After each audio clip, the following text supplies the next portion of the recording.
Stand by to launch FanStream Sports. 3, 2, 1. Let's start. Hello, sports fans. Welcome to FanStream Sports. Nothing but pure sports. This is the JP Show. JP, it is so good to hear you back on the air. Stand by. Now, here's JP.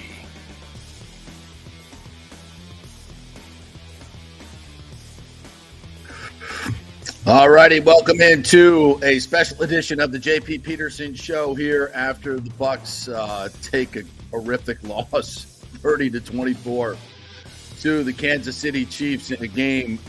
We've said this a few weeks in a row that, quite frankly, they should have won. Thank you so much for joining us here. We're going to have a lot of guests stopping in here, fans coming in. We'll have some Nick Geddes is going to join us. Timmy Ham may stop by as well. We appreciate you guys to go ahead and put your comments up in the comments section. I think it's already lighting up. Wow, that was a tough one to handle if you're a Buccaneer fan, because so much of what happened in that game goes on to the coaching staff, and we'll get into all that. Jason Powers is going to join me here in just a little bit. I'll pop him in, but just a couple opening thoughts. First of all, I thought the Bucs played one hell of a football game, man. Down 3 receivers to a very good Chiefs defense. They did a lot of what they wanted to do, especially in a couple of those drives in the second half. The drive to start the second half was an absolute virtuoso by Baker Mayfield. I thought Baker played one hell of a football game today. He took some shots, escaped a lot of bad situations to make plays. That final drive to tie things up was a work of art. Some of those passes were right on the target, and the ones that weren't, Sterling Shepard was fantastic. But folks, and we'll get into all the specifics of it. Third down was a killer tonight. And that's, we talked about this on the show before earlier today, that this is going to be a coaching matchup tonight that doesn't really favor the Buccaneers. You look at Andy Reid's the best in the game in calling plays offensively, and Spags is, I would say, best in the league in calling games defensively. And that showed on third down tonight big time. And especially Andy Reid versus Todd Bowles on third down was a mismatch. 12 for 18, all 4 of their touchdowns coming on third downs. D-Hop with a couple of scores that were just way too easy, toasting Josh Hayes. And then at the end of the game, the management to use the timeout there at 30 seconds and to run it down to the bone to make sure Mahomes didn't get it. It was just by the grace of God they don't get the field goal at the end to win it. Butker with 62-yard range. All they got to do is get 2 first downs. You leave them 26 seconds to do so, and a timeout. They're lucky they didn't lose the game there. And then at the end, you got to go for 2. I just looked it up. I said, this defense is gas. I wonder how many plays they played. 83 plays. I think the Bucs had 63, which is a normal game. 83 plays. Your defense is gassed. You can't go to overtime. It is not an option. If you lose the toss, you lose the game. One play. Make it happen. And I don't want to hear this, if they don't make it, everybody's ripping bowls. Nope, I'm not. Troy Aikman's like, I go for 2. Everybody is going for 2. We were saying it on Twitter as they were driving down the field. You got to go for 2. Have your best 2-point play ready because you're going for 2. You got to go for 2. You're on the road. Your team is reeling. It's fought back. One play, I'll take it. You lose the toss, you lose the game. It's over. Unconscionable. Given the 2 injuries to Godwin and Evans, which I put squarely on the head coach, and then this malfeasance of game management once again, it's mind-blowing. I'm going to get a lot of different opinions in here tonight, so I'll bring in my good buddy Jason Powers here from Press Box Radio. You see him on Spectrum 360 as well. What's up, Jason? How are you, partner? What's going on, JP? Tough one, man. What are your thoughts on the end of game? I'm with you. It was a terrible timeout at 30 seconds. You have to milk that to 20. That way you have 4 plays no matter what happens, you either tie, win, or lose. And like you said, had the Bucs given up a field goal on that last drive, I mean, that's almost a fireable offense by the mismanagement of the clock there. And I'm with you. There wouldn't have been a person in America that would have complained if they go for 2 and don't make it. Not a person. Yeah. Yeah, and the third downs just constantly finding guys wide open. I mean, Todd Bowles is supposed to be a defensive genius, and these are the matchups that you're trying to win in the key spots in the games. And Mahomes just absolutely owned his ass. And look, he's the best in the game. I get it, but 12 for 18. I mean, 4 touchdowns on third down. Come on. And what is KJ Britt doing in the game in overtime? Trying to match up with Kelsey? Really? I mean, why aren't you playing 6 DBs in overtime? If they run the ball down your throat, which they're not going to do, that's not their MO, put every DB you have on the roster in the game and figure out a way to try to match it up, because you cannot have KJ Britt in the game in overtime. In pass coverage, they were running the football in overtime, but, and I do think you have to. I don't know if you go dime there because they will. But you know what I mean, though. But you know what I mean. Get Britt out of the game, man. He cannot be in the game in pass coverage. Oh, I totally agree. Get him off the field in general. I didn't see if Vi Jones played tonight. I know he was elevated, but why elevate him if you're not going to play him? To go back and check the tape, but third down was a disaster tonight. The Chiefs owned it, and I don't want to miss the positives here, though, Jason. I thought Baker was fantastic in this game. 3 of 30, 183 yards. The only thing I would say, and this goes on Liam Cohen more, is as easy as they went down the field with throwing to the wide receivers and the deeper out cuts, those were open and great throws by Baker, and the guys made some great catches. I was very impressed with Sterling Shepard this week. He has not been good. He was very impressive tonight. Ryan Miller catches the touchdown. He had a big opportunity to get a first down late in the game, and he just doesn't sit down where you got to sit down. Don't run into coverage, son. Don't run into coverage. What are you doing? Right. Sit down and catch the damn ball. And by the way, how good is – and we're seeing this now. Cade Otton can be a hell of a weapon for this team in years to come. This guy's really shown he can be a legit – big-time top 7 or 8 tight end in the NFL, I think. I called him top 5 tight end in the NFL on Twitter. Got some crap for that. But I some of these older guys like Kelsey and Kittle and Andrews are going away. The next 2 years, he's going to be a top 5 tight end. His physicality that he's gained in the last 3 years, he got here, he was kind of spindly, couldn't block worth a lick. He's put on a good 25 pounds, hasn't lost a step.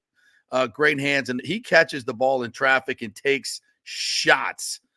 He's taken a bunch of – Baker Mayfield has hung him out to dry more than once, but he's coming down with the ball. But, Baker's got to throw it, because what other options does he have? I don't think Sean Tucker got enough touches tonight. Right. Although I thought the offense was good. I thought against the Chiefs to put up 24 points – that should have been good enough to win, and put up 25 and you win the freaking game, man. Win the freaking game. And here's the other thing about that. If you're the Buccaneers, you're on a short week with the Niners. If you could split these 2 games, you only got 6 days to prepare. Why be on the field another 8-10 minutes, another 9 or 10 plays on defense? You got to go for the win here. If you'd have won this game tonight, you're almost assured to make the playoffs if you win the game tonight. And you had your chance, one chance. How many more times do we have to see Mahomes with the ball in overtime? How many more times before? And Todd Bowles is, in theory, an analytics guy. Go for the win. Well, I guess analytics might tell you there to play for overtime, but that's sterile numbers that did not see his defense with a heroic 83. I guess by that time, I don't know how many plays in overtime, so – At that point, they probably were at 75. 75? Yeah. But that's still – and that's a hard 75 with Mahomes running around, physical wet game. Conditions, wet weather. That makes it even more tiring on your legs. Yep. And these are the things that analytics obviously don't know because they're cold numbers based on, lots of data. But this is where the head coach has to come in with his eyes. If you didn't know your defense was gassed, I don't know what you're thinking. I don't know what you're thinking. It's obvious. And you just came down the field. You've got the momentum. The Chiefs are on their heels. You just scored a touchdown with a wide open receiver. Have a play coming off that. You've got a great 2-point play in your bag. I know Liam Cohen does. The backside tight end drag works every freaking time, by the way. You got that play in your bag. Freaking use it. Let's go. You had them on the ropes, and here's the one good underlying good thing for the Buccaneers is and again, no moral victories here, but you can say everybody around the league, they beat the Lions, they beat the Eagles, they beat Washington, and they took the world champions to overtime in their building without their two best wide receivers. So say what you want about the Buccaneers nationally. This team can beat anybody in the NFC. I'm convinced of that. Yeah, I think that's the underlying theme here, Jason, did I think they were going to get curb stomped tonight? I thought there was a good chance of it because the defense has just been so bad, and offensively they were so depleted, and the Chiefs just really play well at home, and especially their defense. Everything was going against them, and they showed me that they got some grit and some fight. They were fantastic. Yep. I'm very impressed with this team, and I just think it's very obvious to me, Jason. And I'm a huge Todd Bowles fan as a human. Love the dude. Really pushing for him. He's hurting this team. He's hurting this team badly. The decisions on the wide receivers are criminal. Mike Evans and Chris Godwin should still be playing. And with those guys tonight, they win the football game. The Bucs they win the football game. Going away. Okay. And they win last week as well. And they win last week. No question in my mind. They win last week. And they win a lot more games down the stretch, and you don't have those guys. And Mike hopefully will return, but we'll see. I think Todd Bowles is really holding this team back big time. And if he goes through the season, and even if they make the playoffs as a wild card, we got to see what happens. But this guy's got a ceiling. He cannot manage games. He doesn't see what's going on in front of him because he's too busy calling defensive plays. I just think in this day and age, it's too hard for a head coach to do it. There's too much to do. And we'll never know because we don't hear what they say on the headsets. But was Liam Cohen begging to go for two? Was that brought up? Was it discussed? He was. What was the chatter on that last drive? Did Bowles say? We'll never know, but Liam Cohen wanted to go for two. And here's one thing I would say, JP, on this flight home tonight, is Jason Light going to make a move tomorrow? The trade deadline's tomorrow. Do you trade for somebody on defense, corner, defensive lineman, linebacker? Because again, if you I don't know who that guy is, Jason, but there is a inside linebacker who's been in this league for 4 or 5 years, a Van Ginkel type guy that's on the last year of his contract. He's a good tackler, is a team captain, a team leader, and isn't a superstar. But he's a gritty, average middle linebacker that can cover and make plays and could be a leader for your defense because I think they're lacking some leadership on defense right now. And is a dog. I'd like to see some dog mentality in him. That guy's out there. And if they want a 3rd-round pick for him, I'm here to give it up. This team is too good. This team is too good. The schedule is too soft down the stretch. You got to make some moves. And look at what an experienced wide receiver has done for the Kansas City Chiefs. Yep. D-Hop owned it tonight. He owned it tonight. We could have had him for what, a fourth round pick? Here's a name I talked about tonight with some guys watching the game, and they probably won't do it because they think they're still in it. Do you make a call to the Cincinnati Bengals for T. Higgins tomorrow for a 3rd-round pick? Free agent to be. They're not re-signing him in Cincinnati. No, they're not re-signing him. No. 3rd-round pick. Would you put T. Higgins in the lineup opposite Mike Evans for the last 7-8 games? Hell yes. Hell yeah. And I know go try to outscore people well tonight, but you need an experienced guy back there. All right, Jason, that's a good call. Thanks, buddy. Appreciate you got it, buddy. Here. Thanks, Ann. All right, buddy. See you. Drive safe. Know you had a few pops. All right, the Bucs lose 30-24 in overtime. Nick Geddes joining me now after his on-3 shift. And, dude, I've said my piece here on Todd Bowles. I'll give you the floor. Get it off your chest. I'm so happy that you offered me to come on tonight because after what we watched tonight, there's just no way I could keep it in. I can't go to sleep. I got work at 8 a.m. and I can't sleep. I'm over it. I'm disgusted with Todd Bowles tonight. I think all of Bucs Nation has to be. I'm sure you are as well. What we saw on that night or on that field tonight is it's cowardness. It's gutless. I'll use that word. It's gutless coaching. If I'm pulling that word out, I mean, and I probably could have used it for a couple other decisions that Todd has made in his time here as the Buccaneers head coach. But this is getting silly. your defense finally makes a stop there late when you absolutely needed it after they just completely rolled over and died for 2 straight drives that went for like 40 plays combined or whatever it was. You're gassed. You They're can't play gassed. overtime. And then your offense comes back, and I got to admit, when they got the ball back with 2 and change, I was like, I've seen this story before. Baker's gonna try to throw a ball into a tight window, and it's gonna get picked off, and that's how it's gonna end. But no, Baker has this great drive where he's connecting with Sterling Shepard. 31-year-old Sterling Shepard is making plays like I've never seen him make 360 before. catches. Yeah, he's making incredible catches. They're moving the chains. They even had to fight through the fact that they had the Chiefs defense reeling, and then we have to take 30 minutes to figure out that an obvious catch was a catch. So now the Chiefs get to catch their breath. I thought they were going to overturn that. I thought that was going to Exactly. be the Tay call of the night. So you fight through that, makes a great throw to Trey Palmer, and then Ryan Miller, of all people, catches the easiest touchdown pass he'll ever catch in his life, probably. And it's like at that point, everybody watching this game tonight, there's probably at least 20 million people watching this game tonight on Monday Night Football. Yep. Everybody knew the call in that situation was to go for the win. You are the inferior team. You're playing the 3-time Super Bowl champion, the dynasty that they are, in their building. You go for 2. If you don't get it, you don't get it. But How at least tight is the you went sphincter for of it. the Chiefs at that point? They're on their heels. They're like, oh, crap, they're going to go for 2. When they sent out the kicker, who do you think had the biggest sigh of relief? The Chiefs defense. And that tells you, and that's like when you take out Blake Snell. When the other team's happy, you fucked up. Yes, this was the and the sad part is, JP, you let him off the hook. Yeah, you let him off the hook, but the sad part is I don't even think Todd Bowles was even considering it. This is just who Todd Bowles is. Yeah, you're right, because there was no, they didn't have any sideline shots or anything like that. But, that discussion has to be going on as the drive is going on. And it's like the strength of this team, even with all the injuries, is the offense, and particularly the offensive play caller and Liam Cohen, who I thought did a tremendous job tonight. He was so good with the stuff he did. It's like, who do you want to trust? Do you want to trust that offense to pick up 2 yards and have a nice creative play call where they were absolutely rolling?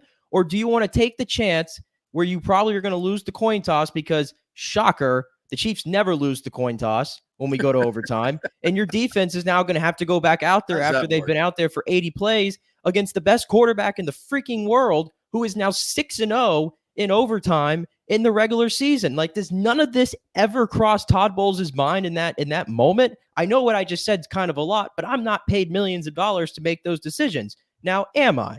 So, like, we all knew it was coming. When they lost the coin toss, Baker looked up to the heavens because he chose tails and he should have picked heads, but whatever. It's 50-50. Always pick heads. And then in overtime, we all knew it was coming. It was slow. It was methodical. The Bucs are playing 10 yards off the ball. The toss. It was over. The defense is gassed. There's no way they're going to – all he's going to do is just hand the ball off and throw short passes. You can't – it's just so obvious. It's so obvious. I think Todd Bowles sealed his fate tonight. If I'm a Glazer watching that game, first of all, I'm on the hotline during the final drive and say, you tell him to go for 2. This is coming from the top. This is coming from the top. Literally, Ryan Fitzpatrick tweeted right before the Bucs scored, if they score, Todd's definitely not going for 2. Ryan Fitzpatrick tweeted that. Yes, they all knew it. Everybody knows it, that Todd Bowles was never going for 2 in that situation, and that's the part that stings the most. It was never under consideration with this head coach, and I'm telling you, it's gutless. So let's count the reasons. First and foremost, your defense is gassed, and this is the problem I have so much with Todd Bowles. Sometimes he just says, "Well, the players should make it happen." I'm making the right calls. It's they're not communicating correctly, or they're not concentrating. No, Todd, you're making the wrong calls and you're not managing the game well. You're not putting your team in the best position to win, and you're hurting your team. This team, the effort that this team put in and has put into that Atlanta game on the road on the short week, deserved to win that game. By the way, the officials again tonight were awful. Terrible. At one point, it was 7 penalties to 3, and every one of the Bucs the face mask. You miss a face mask on Bucky Irving. That's as obvious. I don't think I've ever seen, maybe the Sam Darnold one in the end zone when a quarterback has the football and his face gets raked, and eight freaking officials can't see that, and it's not even in a pile. Bucky Irving's running through a 4-yard wide hole. There's nobody in it but him, and an arm comes out from a linebacker who grabs his face mask and pulls him down. He's not in a pile where you might miss it. He's in a wide open gaping hole, and he gets dragged down by the face mask, and 8 referees don't see that. Cost them the football game. Well, even at the end, even at the end, Tristan Wirfs gets a face mask, an offensive tackle face mask call. Are you effing kidding me? Yeah, if anything, it was the Chiefs. If anything, that was a hold, but they call it a face mask. But even then, it was a 5-yard difference, which could make all the world. But on the throw to set up the Kareem Hunt touchdown too. I don't know if you saw the replay on this one. Right tackle clearly false start. Oh, Juwan Johnson. Yeah. Clearly false start, not Clearly called. And we said that this morning. Like the Chiefs do that all the time and don't get called for it. Right on it.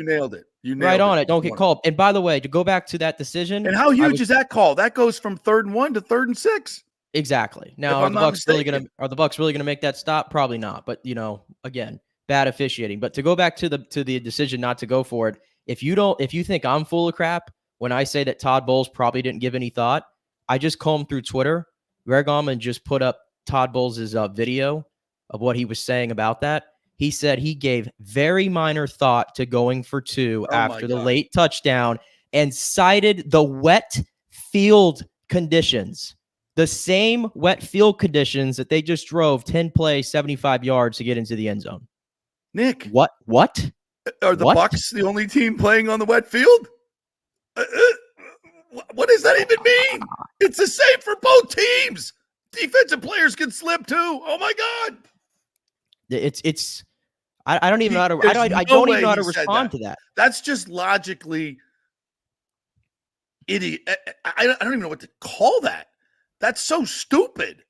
So it's a wet ball, so you can't throw it as well. Wait, and by the way, citing wet field conditions, who's to say that kicking a 35-yard field goal or extra point is any better?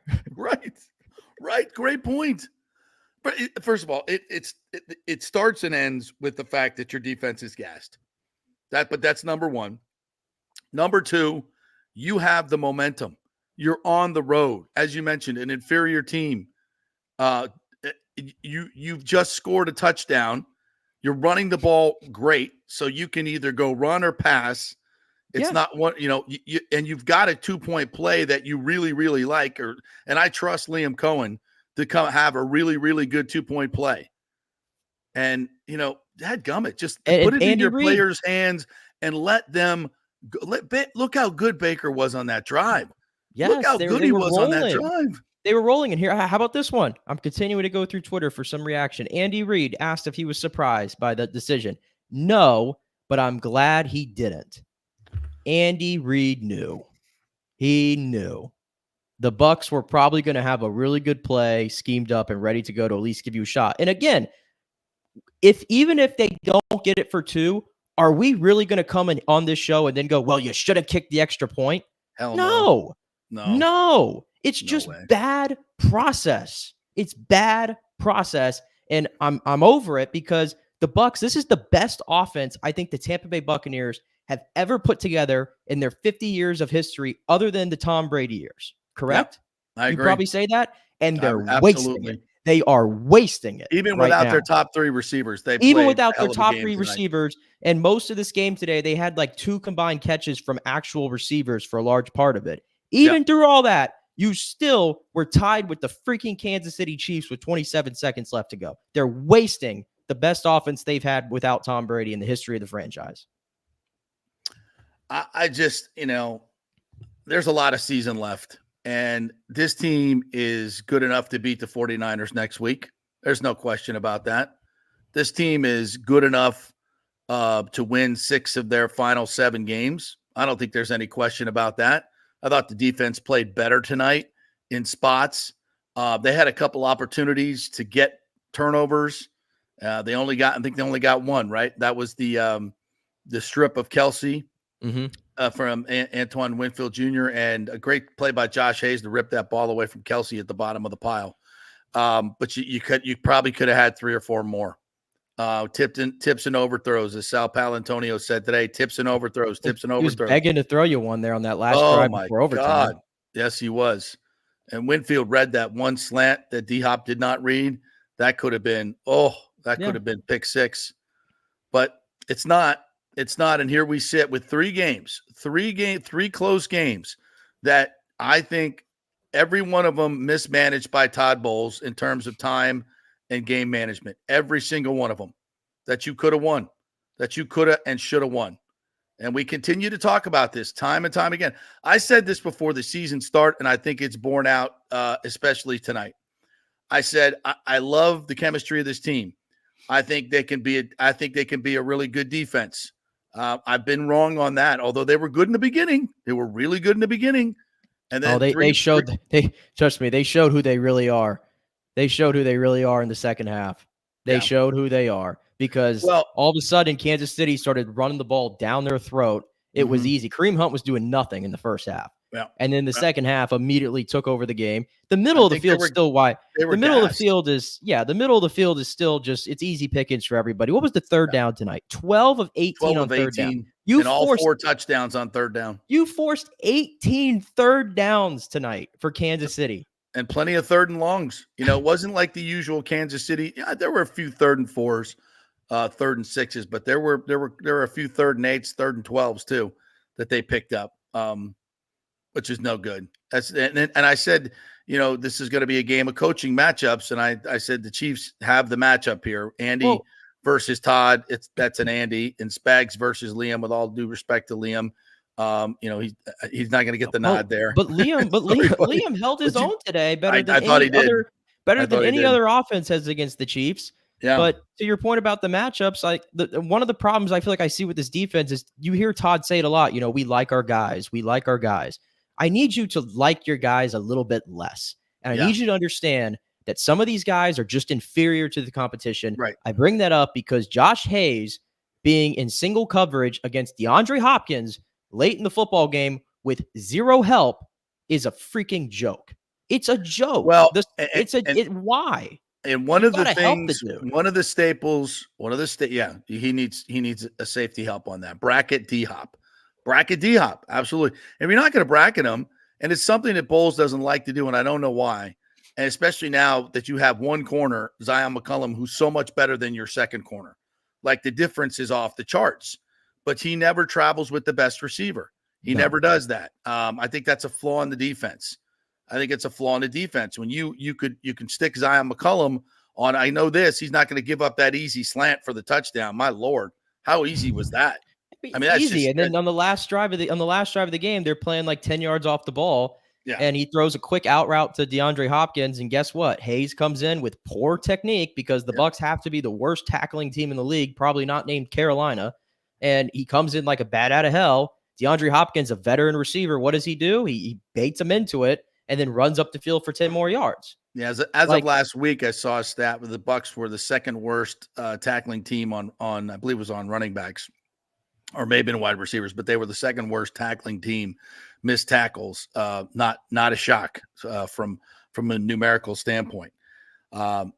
Yeah, I think this is the night, and it depends on how this season goes. And I think there's a lot of football left. They still can make the playoffs, but when the Glazers do their final evaluations of whatever this season is, even if it's a playoff season, I think they have to come to the conclusion that last year was Todd's ceiling, and this year, and this is the ceiling. He's never going to be that guy that's going to outcoach the elite coaches. Or outmanage them. This team should have at least 2 more wins, at least 2, probably 3, and then look at your record. So you sit here at 4-5, you could easily be 6-3 or 7-2, easily. This team's good. They got a lot going for them, and Todd Bowles has cost them this season with his handling of the 2 wide receivers, in my opinion. And then this tonight, just unacceptable. It's unforgivable. It's Unacceptable. unforgivable. And how much longer can you take this? And again, the more Liam Cohen continues to put up masterful performances from a schematic standpoint offensively, the more I just have to sit there and go, how in the world can you let that guy get out the building regardless of what happens? You cannot. You cannot do it. Sorry. And if it takes, hey, you're the new head coach, so be it. So be it. We love Todd. He'll be well compensated, but these are just, these are mistakes that you can't make. You just can't make as a head coach. Your coach should never be costing you games. Your coach should be the reason you win games. The coaching decisions should never cost you games, especially some that are this obvious. They're obvious to everyone. Gutless is a real personal attack, but it may be warranted. And I know you're not saying Todd's gutless. I'm not saying he's gutless. I'm saying that the call is gutless. The call is gutless. Yes, the call is gutless in that situation, in my opinion. It is. It is. And if you poll the players, especially on defense, what do you think that vote's going to be? Unanimous. It's silly. It's silly. It's almost. And if you're a defensive player, do you just sit there and go for two? Oh my God, no, he's not. Oh, no, you think any of them? You think any of those guys wanted the smoke? No. In the overtime? No. I mean, we talked about it today. I don't blame that defense one bit. Exactly. The entire second half. I mean, they had 3 long drives in the first half. And part of that is also safe coaching. When we're going to play safe. We're not going to, hug him up. We're not going to, I don't think he was very aggressive in his blitzes. And you saw, by the way, Spags came up with some really well-timed blitzes and super and well executed on Baker. Never had a chance. He waits and uses them right at the right time.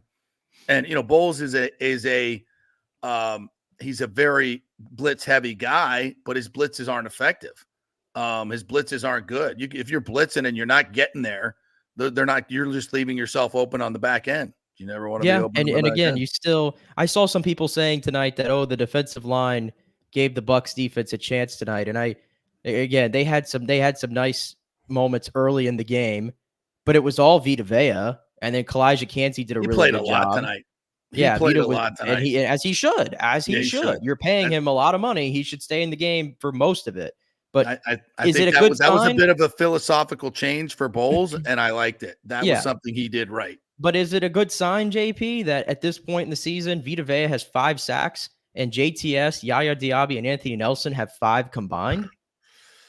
Awful. It's the same. Kancey was good tonight. Kancey really good tonight. Kancey made a damn good play there when Mahomes was going to scramble for a first down on that play. Yeah, there was nobody there in the flat. He's going to go over his 18-yard rushing and cash my parlay too. Son of a bitch. Thanks, Kancey. You owe me. Oh, so it was just a bad night in general for you, clearly. Well, I went heavy on Sean Tucker over 5.5 yards rushing. That was the gimme of the night. So I went heavy on that one. I paid for the rest of my parlays. Yeah, I'm glad Sean Tucker finally got in the game in the third quarter, and wouldn't you know, good things happen. I'm glad that happened. Yeah, he's got to get. But the offense wasn't the problem. Yeah, I'd be nitpicking at stuff like that. You score 24 against Steve Spagnuolo's defense on the road. I mean, you got to take your chances. Got to win that game. Got to win that right game. There. This was the Billy Napier moment. This was Billy Napier against Tennessee deciding to go for an extra point on the road against a much better team and go to play overtime, and you saw how that ended. This was the same thing that happened tonight. You just changed the uniforms and you changed the parties involved. Awful. Speaking of Billy Napier, by the way, news yesterday that DJ Lagway's injury is not as serious as they once thought, which tells me Florida State is only going to win 2 games this year. Florida State's basketball team now has the same amount of wins in November as the football team. By the way, shout out to my UCF Knights beating number 13 Texas A&M today, storming the court. Oh, really? Nice. Yeah, Texas A&M got their field stormed twice this week. South Carolina on Saturday and Monday against UCF. So bad week for the Aggies. But so that provided me some fun tonight. When I saw that JP happen, I said, I'm like, this is the night. This is the night. UCF just knocked off number 13. It's the night of upsets. The Bucks had just taken like a 14-10 lead when that happened, and I'm like, this is the night. And did UCF beat Florida? They were up at half. USF, you mean? USF, yeah. I think Florida ended up pulling that one out, but it was close for a while. Well, Florida State beat Kentucky tonight in basketball, 74-62. You might want to check Northern. that. I was going to say they did not beat the real Kentucky. No way. They beat Northern Kentucky. I'll take it. I'll take it, dub. Any way I can get it. Anyway, I get it. So, yeah, that's a tough one. That's a tough one. I'm going to get to the comments too. I'm going to hit a break. Let's hit a break, and then we'll come back and do the comments. Nick, if you want to stick around, feel free. If not, I know you got to get up early. So, we'll I'm not sleeping. I'm not sleeping. You probably aren't, are you? No, I don't think many Buck fans are going to sleep. And I'm going to get to all the comments here because they are exceptional. All right, we'll do a quick break here, come back on the other side, and we'll get to all of your great comments. Stay with us. We've had a lot of fun with the monthly birthstones, and October is no different, where the birthstones are opal and tourmaline. All the colors of the evening sky are captured in the mysterious shifting hues of opal, and tourmaline has a color palette for every mood. Did you know that opals have been cherished for centuries, associated with royalty and good fortune? Tourmaline was once thought to protect against evil and enhance spiritual connection, adding to its allure.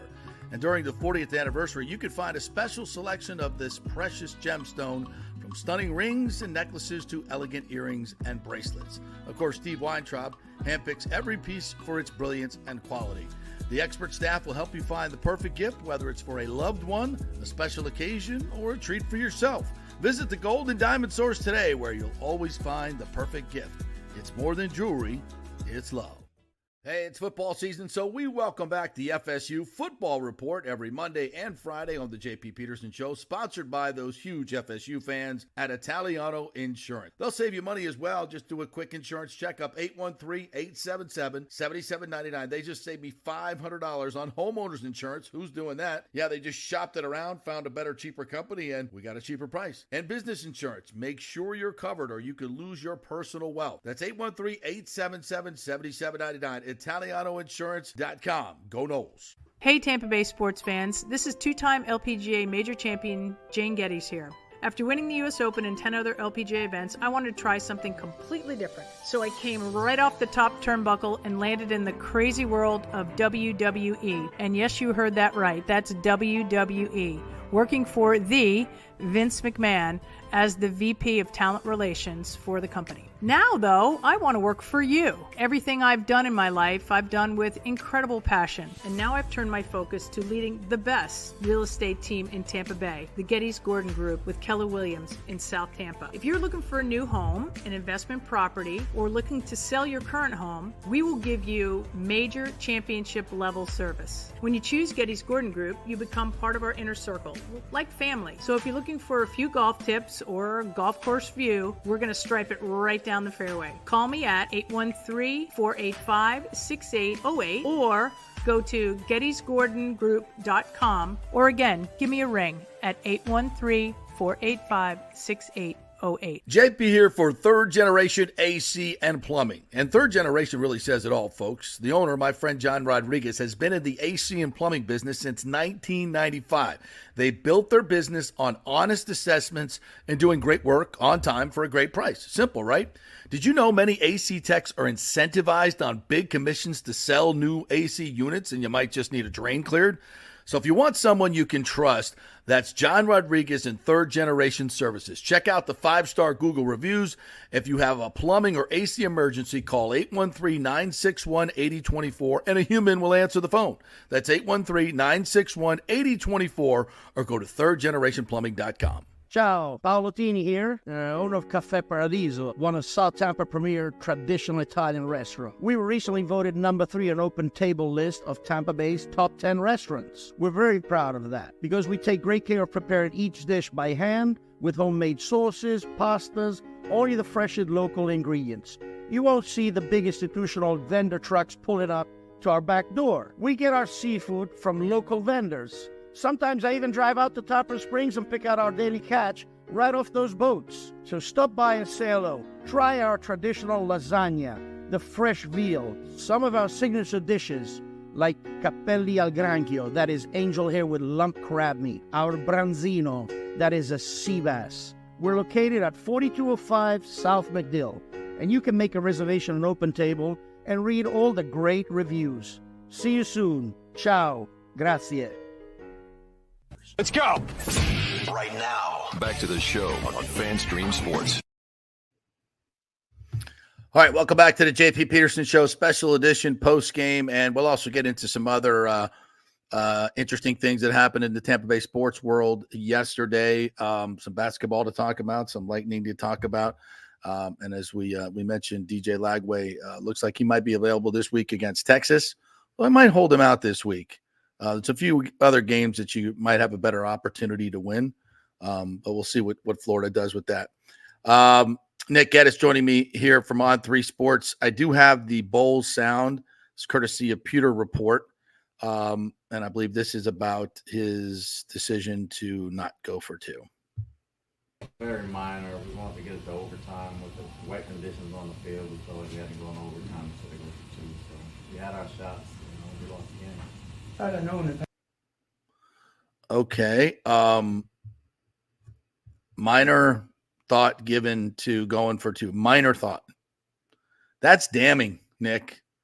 That's damning. And just the way he said it there was just like he wasn't convicted. Like, is there nobody else on the staff that can say, I thought they hired somebody for time management and game decision management? Is there nobody on the staff that's saying, Todd, we got to go for two here?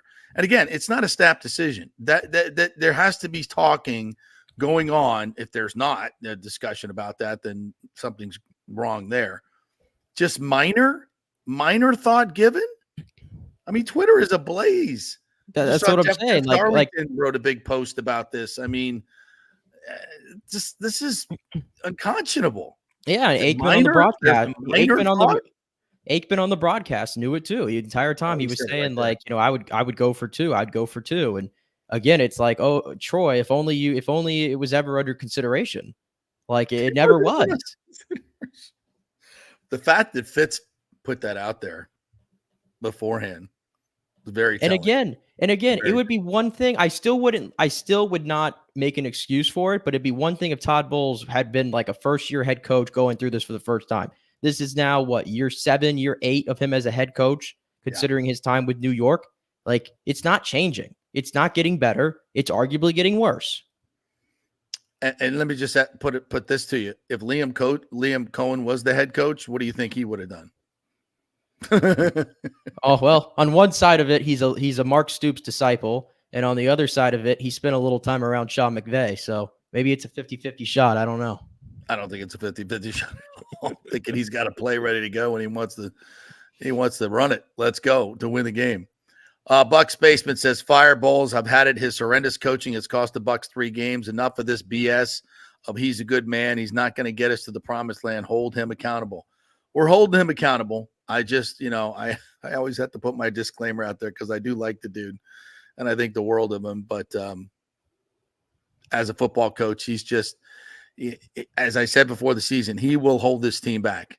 I said this team is good offensively, defensively. I think they're good enough to make the playoffs, win the division, see what happens.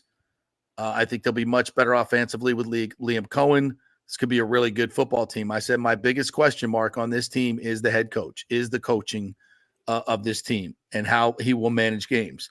And I believe I was right. This is really, really holding them back. Yeezy says Baker put this freaking team on his back and Todd does this BS. I think in a lot of different ways, he lost some confidence of the players. And maybe there's a captain's meeting that goes on and says, look, Skip, you got to give us the ball. You got to let us in situations like that. You got to trust us. And you want to know what else? This just came to my mind, JP. Todd Bowles coached the greatest of all time, Tom Brady, and was around him for 3 years, played against him in New York 2 times a year. How in the world can you be around that guy who was Mahomes before Mahomes in these situations and see what it's like. Know that feeling of how it would give you as an opposing head coach, as an opposing team, or the feeling of joy that it would give you or that feeling of like warmth that like Tom Brady's gonna go out on the field here and do it. Remember the Buffalo game comes to mind. That's like the one overtime game that comes to mind to me in like that 2020 season or whatever it was, where you just knew Tom Brady's gonna go down the field and he's gonna get it done. Harriman scores. Yeah. It's like, how can you be around a guy like that who was doing this long before Mahomes was doing it, and then you feel comfortable giving the ball to Mahomes in that situation?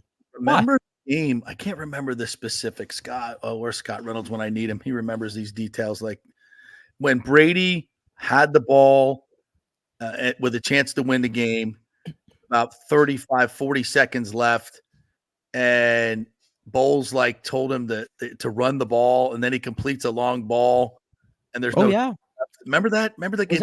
It was like Cleveland or something. Yeah, and they lost the game, and he came and he was afraid he was going to throw an interception. It was Cleveland. It was Cleveland, and Tom Brady had thrown like Tom Brady in that situation had thrown like 2 interceptions in his entire career. I don't think he'd ever thrown an interception with less than 2 minutes to go in the fourth quarter. I don't think he ever I don't remember the exact one, but it was never. It was Cleveland. Like he had never thrown an interception. He said, "I didn't want to, so we shut it down." Remember that? Yes. Remember that? I mean, it's coming right back to me. It was a mid-year game against the Browns. James says, Bucks a head coach from being real good. Why go to OT? Also, refs blew this game too. Agree.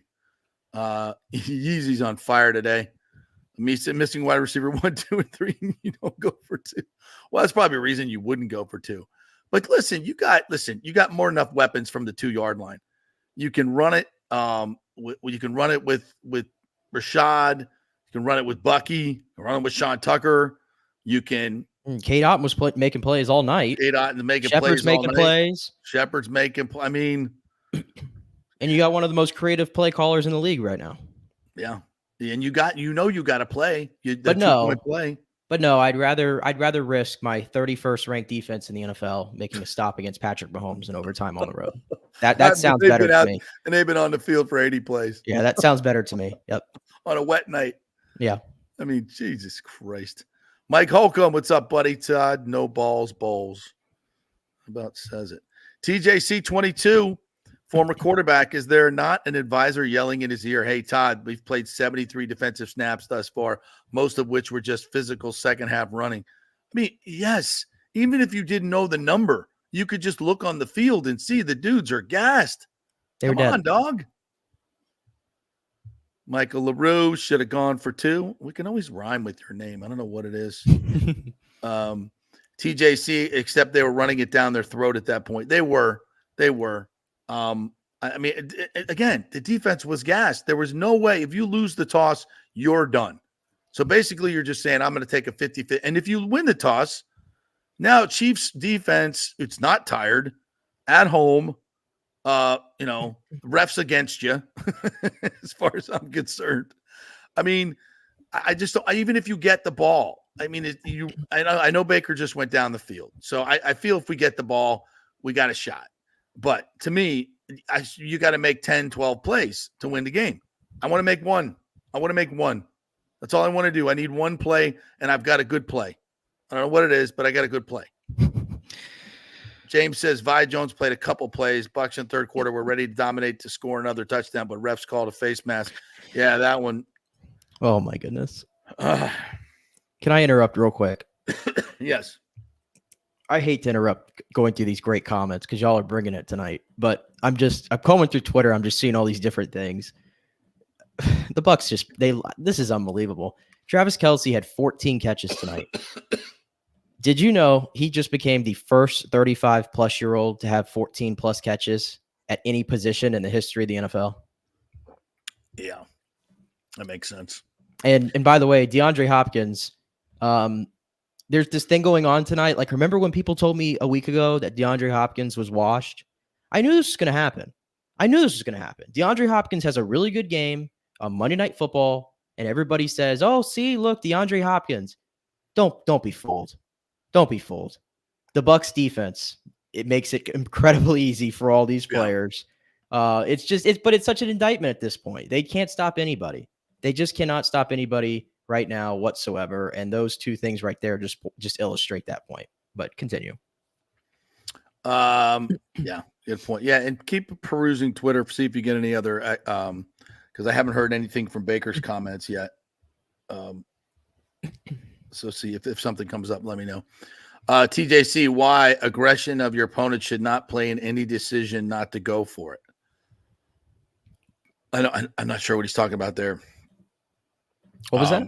Where's that comment at? He said, why aggression of your opponent should not play in any decision not to go for it. Did he say they were playing aggressively? I may have missed that. I don't know. Yeah.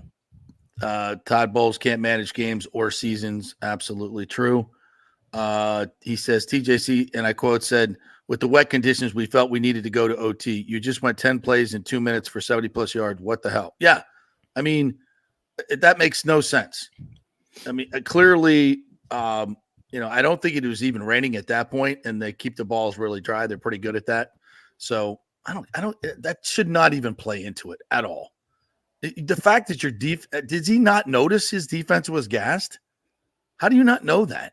I just can't get over. I know we sound like a broken record, but I can't get over how the less riskier option was going to overtime against Patrick Mahomes. Yeah, on their field. Exactly. Perry Flowers, what's up? I was always taught you play for the win when on the road. Absolutely. Ryan, what's up, buddy? It's Otten, Bucky, White in the flat, Baker, quarterback draw. So many options, 2 yards to win a game. Can't wait until Bowles decides to retire in 10 weeks. Yeah, I think that might be a highly. Yeah, and by the way, I hate that. Like every time, it feels like every time the Bucs lose a game, there's a large part of the fan base who immediately goes to you got to fire Todd Bowles. I'm done with him. Yeah, granted, I came on the show today all fired up and I said the same thing. I'm done with this. I'm over it. But at the same time, again, JP, like everybody's a passionate fan that follows this team, and you're playing the best team in the NFL, 3-time Super Bowl champions, and the game is right there. It's right there in front of you. You did everything you could to tie that game, and just a coward coaching call didn't even give you a chance to even try to win it. It's like Todd Bowles typically, I feel like, does this to himself. He opens himself up to that criticism. Yes. I think he's afraid to make a bold decision. You can go back to, in other words, decisions that he always thinks about I think he thinks about what he's going to get criticized for, right? And then makes a decision based on that, which is the worst way to make a decision. Well, I don't want to pull my starters if we're only down 10 with 1:05 to go here against the Ravens because they're still, we're 70 yards from the end zone. And we have no timeouts because people will think, oh, I gave up like I did in Detroit when I didn't make them snap the ball another time and use my timeout. I think that's kind of going through his head. Like, no, the game's over. Get him the hell out of the game. Get him out of the game. I think he thinks the safer decision is like, I won't get criticized if I keep my guys in the game. Well, yeah, you will. Somebody gets hurt. It would be a bold decision to go for 2. So I don't want to do anything bold. I want to go by the book, and just blame it on the players if it doesn't happen. No, and again, just I need somebody to tell cowardly. me without this sounding completely disrespectful. And I know when people say that, usually something disrespectful is coming. The Buccaneers defense, again, after tonight, how many total? I'm looking at how many total yards did the Chiefs have tonight? They had 384 yards. The Chiefs did. The Bucs entered this game allowing 377.8 yards a game. So that's going to go up. Okay. Mm-hmm. That's 20. That's 28th in the NFL. That's 28th in the NFL.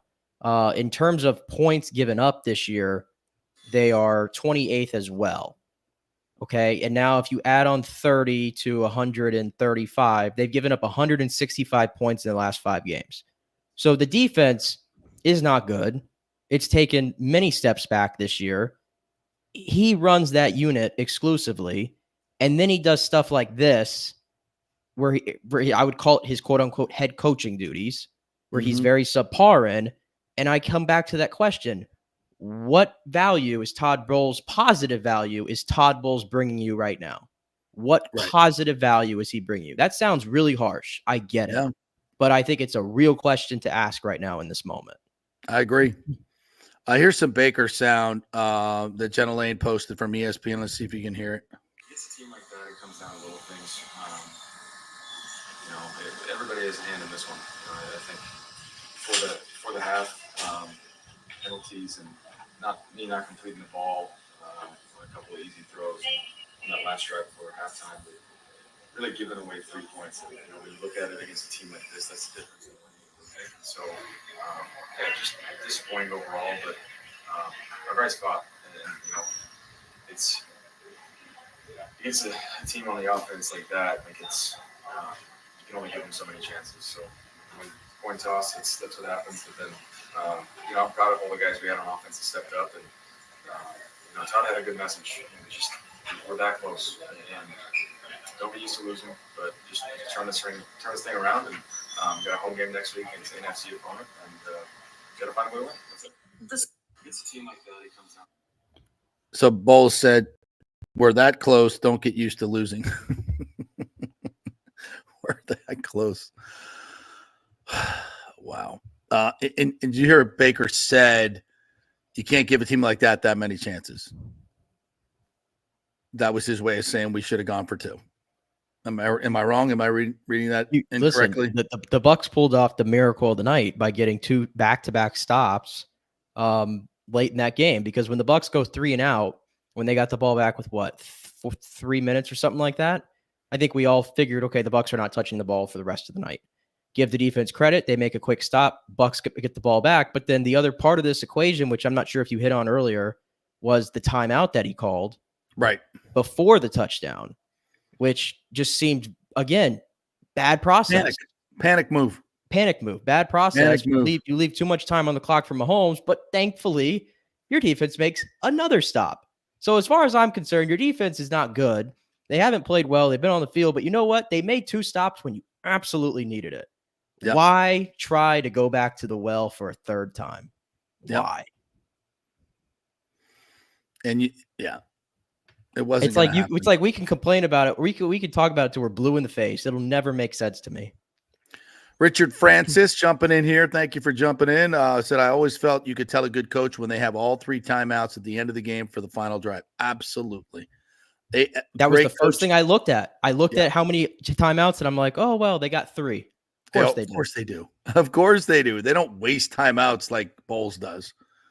Worst use of timeouts in football by far. I want to have all my timeouts gone. I want to have all my timeouts gone, preferably at halftime, and I want to have them all left at the end of the game. Yes, absolutely. Michael LaRue says your opponents like your guys too, Todd. Hello, Nathan Elliott. How are you, buddy? That was a tough one.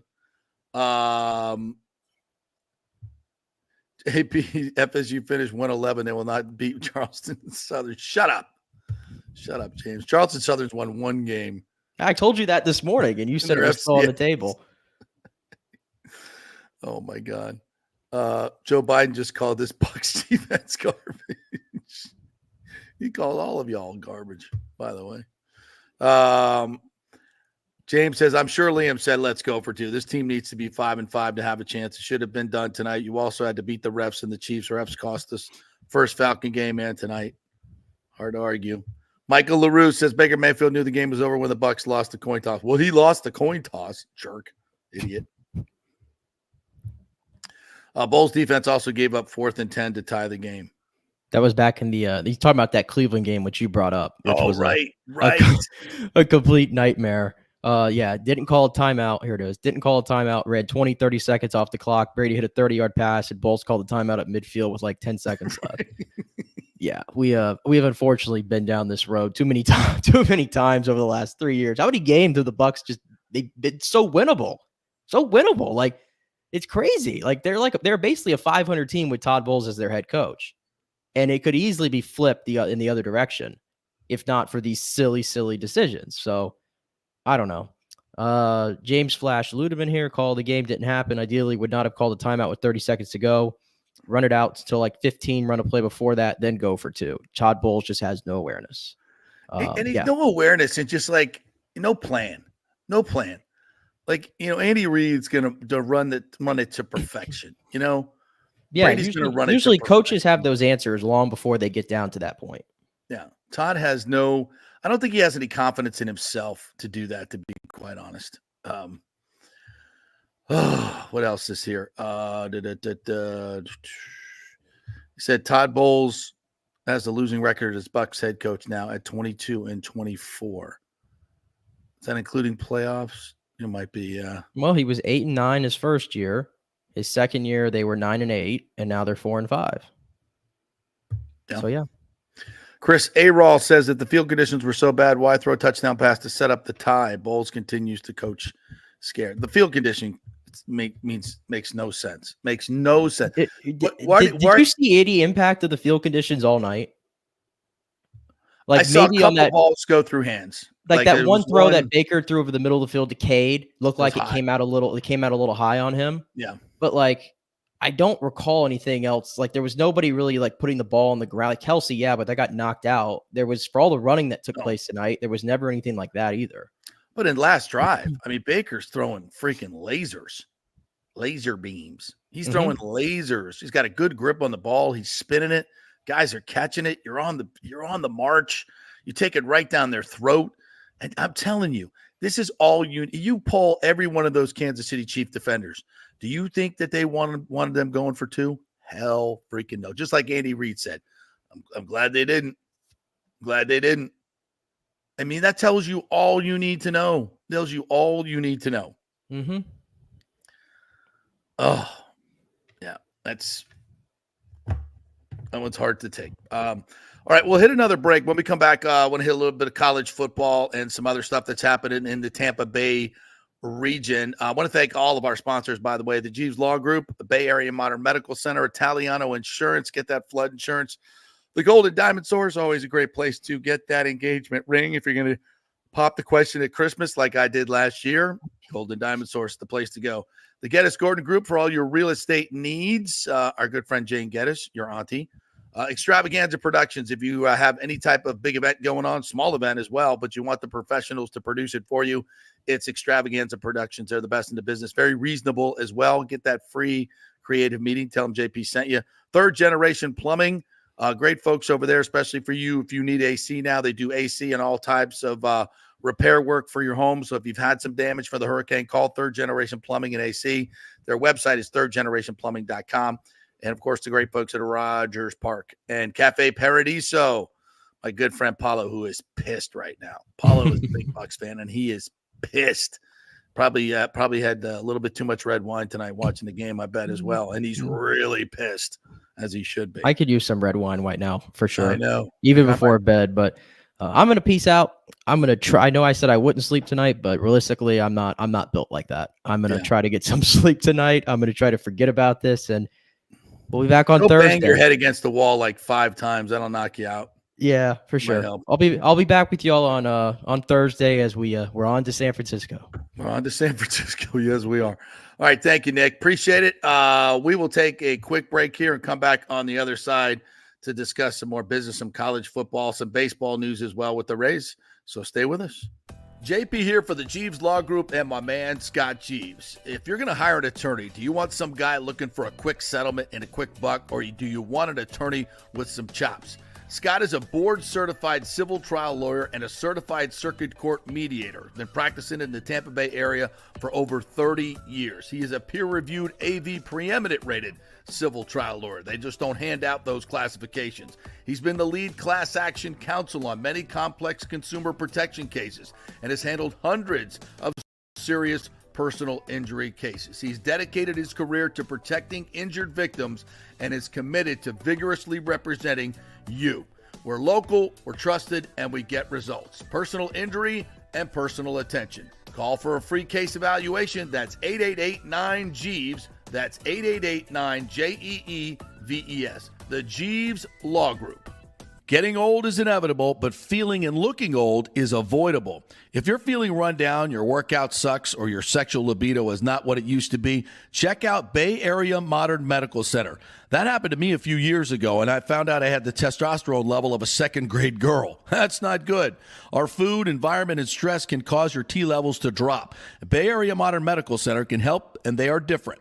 They offer customized hormone replacement for both men and women. Christopher Lugo and his medical staff can help you restore your energy, your sex drive, and your feelings of well-being. It was a total game changer for me. I have way more energy, lost 30 pounds, and I'm performing better in all areas of my life.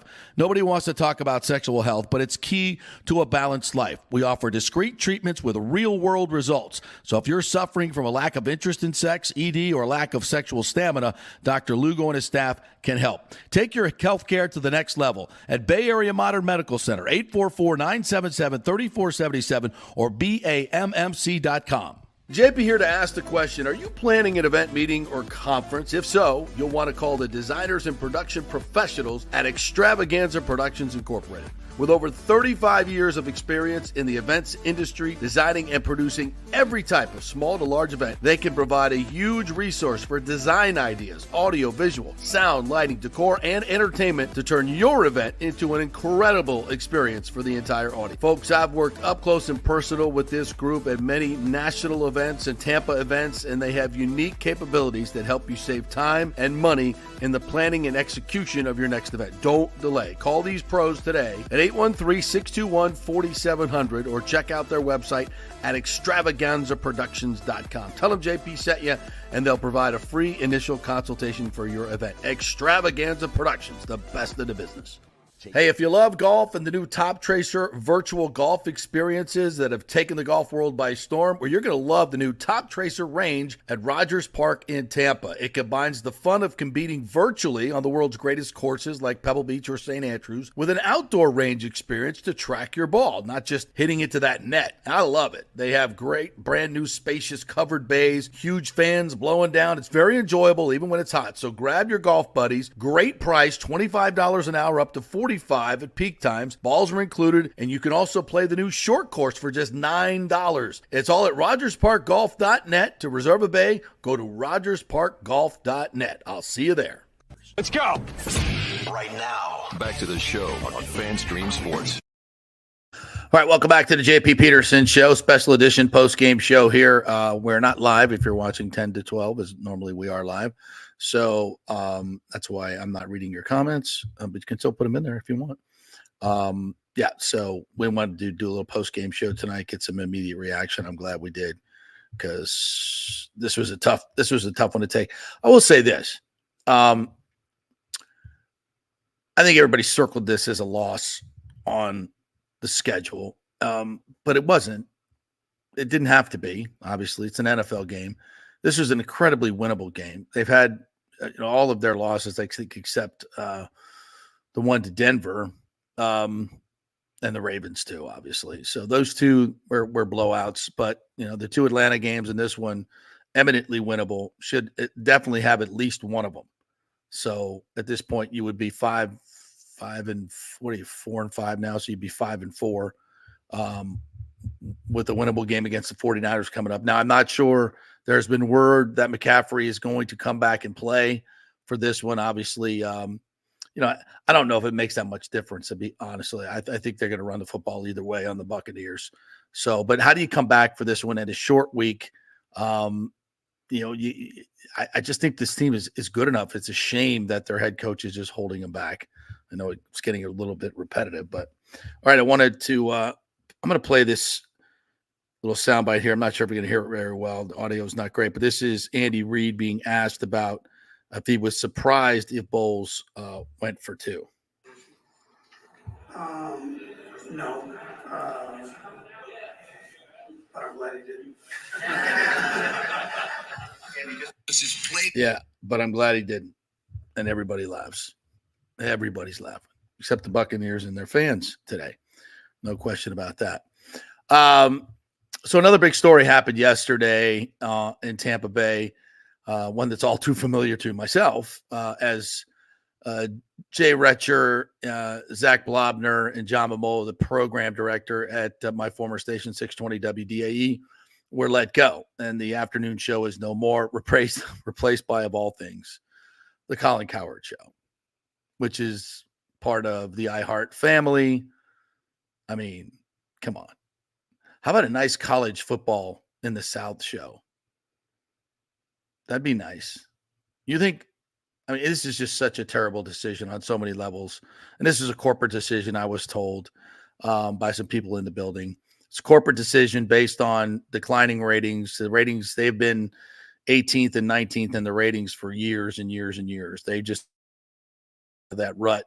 That's the overall ratings, not demos, but that's, to be the only sports station in a major market like this and to be 18th and 19th in the ratings is really not good. It's not good. If you look around the nation in the top markets, the sports stations are in the top 3 overall. The number 1 station is, for the most part, top 3 or 5. In some markets, they're the number 1 station overall. So being 18th or 19th in a sports heavy market like this is really incredible. But this thing has been run on the cheap for so long. They refuse to pay for talent. For the most part, they could bring in former players. They could bring in people that have been news anchors for 20 years, covering sports, columnists, any of that stuff. Guys like, they used to have a show with Rick and Tom, 2 highly paid columnists at the Tampa Bay Times. Cost cutting, see you later. Myself, number 3 in my demo, doing afternoon drive, getting ratings bonuses, you're fired. And one of the people that got fired today orchestrated my firing, so I won't have any tears for that particular person. But for Zach Blobner, who I think is incredibly talented and is a really, really hard worker, super smart guy, one of my favorite Gators in the world, feel bad for him. But these guys will land on their feet for sure. John Mamola's the guy who fired me, but he also was the guy that hired me. So he got that. You got a double-edged sword. They wanted to put the Ron and Ian show back together. Not sure that worked out very well.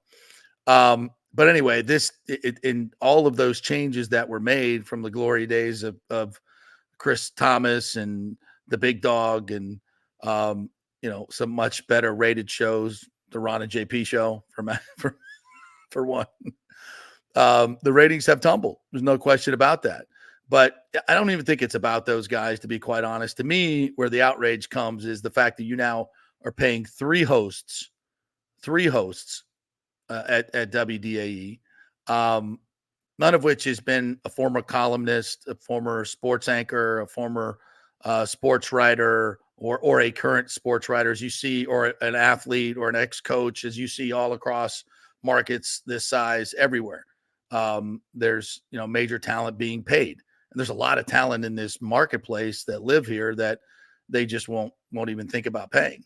And a lot of it is the economics of iHeart too. The corporate part of it is what really, really sucks. That iHeart has ruined local radio, not only in sports with all their syndication crap, but also in music as well. Some of the great local talents that we used to have in morning shows, those are gone for syndication where they make way more money.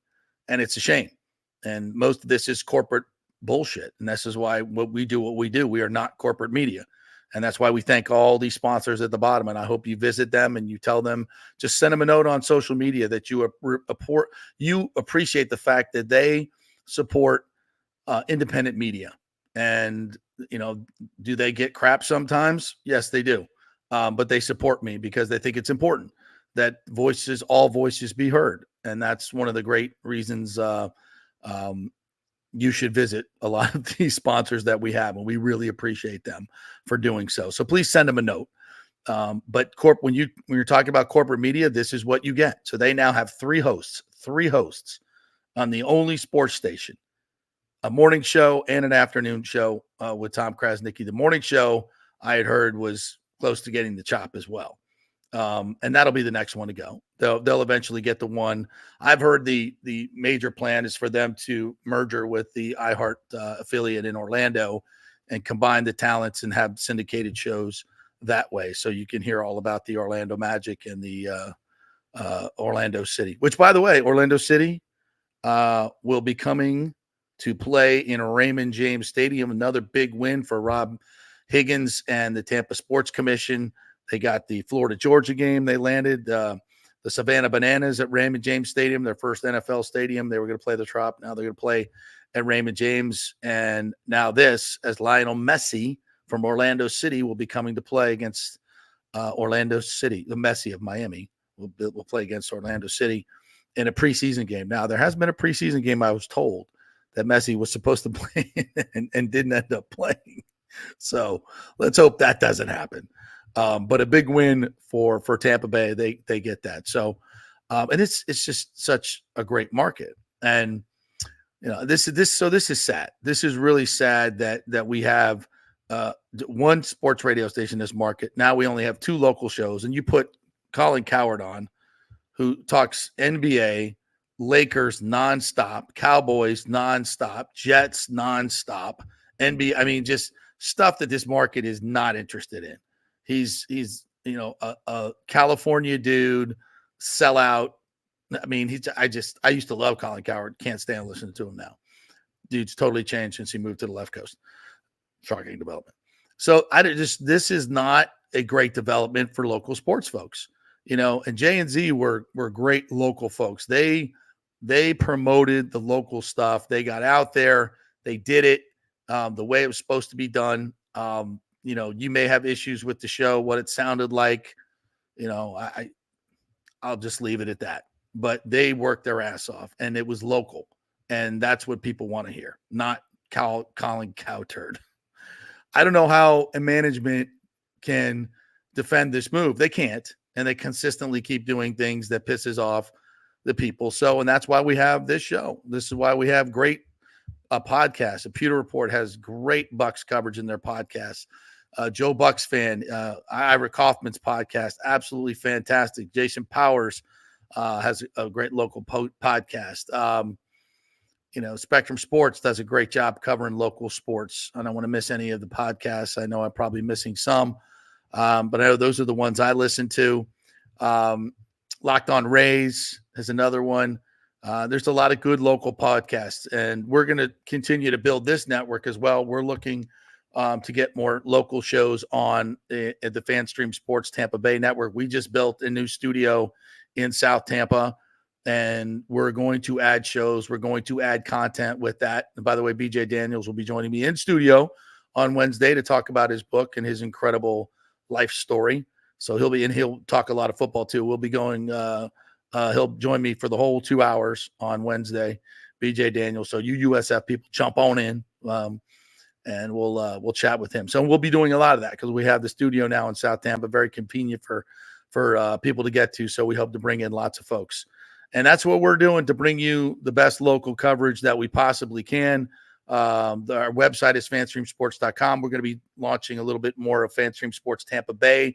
That's going to be a all-inclusive website, so you can get all your Rays news, your Bucks news, your college football news with all our teams, Lightning news, obviously, and all that. So, that's what we're doing, and adding shows as well. So you'll be able to listen to local podcasts on a daily basis, topical basis, not like once every 3 days, every day, giving you more content. So if you like that, please like and subscribe to the JP Peterson Show on YouTube, at JP Peterson Show, my new Twitter, and our YouTube page, JP Peterson Show, and FanStream Sports. That's all one company. So sorry to those guys who got canned close to Christmas. Same thing happened to me late November. November is the time they do it at iHeart, by the way. That's when all the chopping block comes out. So if you make it through November, you're doing okay. But again, it's a shame that we only have 2 local shows. But if you need some local coverage in the midday, we're here live 10 to 12 every day. And after we're done at 12, it immediately becomes a podcast. So you can listen to it anytime. If you want to listen to it in the noon to 3 or afternoon drive, whenever you want to listen at night when you get home, or go back and archive. We had Sal Paolantonio on today, who gave us a great information on the Chiefs and the Buccaneers and the rest of the NFL. Some really, really good stuff. You can go back and listen to that. It's always archived in our podcasts and also on YouTube. So sad day for those guys. Sad day for sports radio in this marketplace. Man, do you remember what 620 WDAE used to be, the sports animal? Man, that thing they used to do like 6 to 8 million in revenue. I think they're doing maybe 2, maybe. I mean, this city is so ripe for a second sports station, which I try to get going, but just not any. By the way, if you're a big money guy out there, you got some extra, you want to get into the sports business, come talk to me. We'll build a second radio station, or actually not a radio station, an internet radio station. We don't want to deal with all that BS and have to fill it with 24 minutes of commercial every hour, which is what they have to do over DAE. Who's listening to that? Nobody. They used to tell me, hey, you got to tease better. I'm like, I could tease I'm going to pay everybody $1,000 when we come back. I ain't sitting through 8 minutes of commercials and weather reports and traffic reports they don't need. No, they're not doing it. I feel sorry for the host. I mean, how you going to keep an audience, for God's sakes? Come back tomorrow for the next set. Not working. So anyway, enough of that. A couple other notes. The Lightning at St. Louis tonight. I believe that's an 8 o'clock puck drop. I have not heard anything on Braden Point's injury situation. He left the game in Winnipeg the other night. The first period, did not come back to play. So we're a little bit concerned about that. All right, that'll do it for this show, folks. Thanks you guys so much for jumping in and commenting. We appreciate that. We'll see what Todd Bowles has to say in his Tuesday afternoon presser. I don't know. I'd probably be in the afternoon sometime. We'll have that for you on Wednesday. Once again, programming note, BJ Daniels will be co-hosting with me, former USF quarterback, beat FSU back in, what was that, 2012, I believe it was. Super Bowl champion with the Seahawks. So got lots of great stories to tell. So we'll do that on Wednesday. Thank you guys for joining us, and we will see you on Wednesday as I look for the closing slide.